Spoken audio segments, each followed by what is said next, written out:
Okay, so today I'm making empanadas, beef empanadas with cheese, sofrito. So I'm sauteing my ground beef in my cast iron skillet.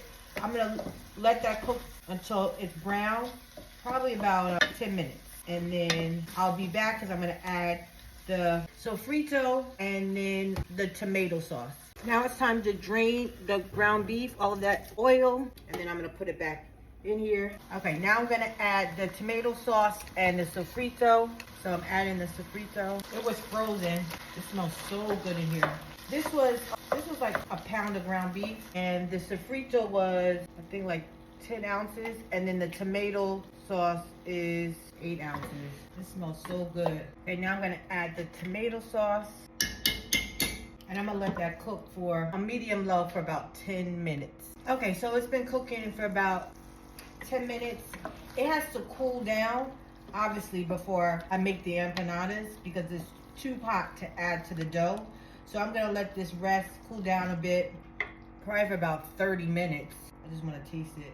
I didn't add any other seasoning because this sofrito, the tomato sauce, the ground beef, it's already, the ground beef has fat in it, so I didn't need to add any seasoning. And it's good.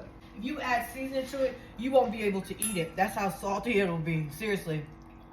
All right, I'll be back when I, put them together. Okay, so I'm gonna put together the empanadas. Show you how I do that. And the little discs, they come like 10 in a pack frozen. I just let them thaw a little bit. I got the smaller one.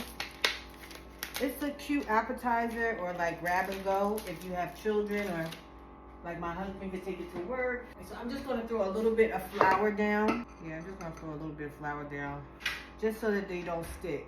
And this is just so that it doesn't stick. Okay.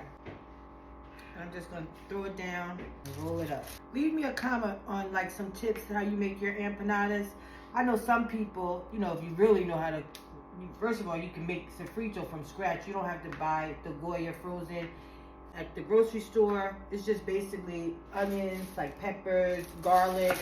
I can make it myself. Even the dough, but I'm lazy, so this is this. All right, so I'm just gonna take my rolling pin and just roll it out a little bit, just like this.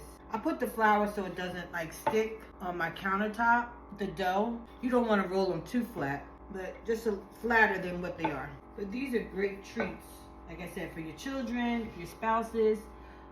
I don't know how healthy they are, but it's a great treat. You can even freeze them, because I'm making 10. We won't be eating too many of these, maybe one.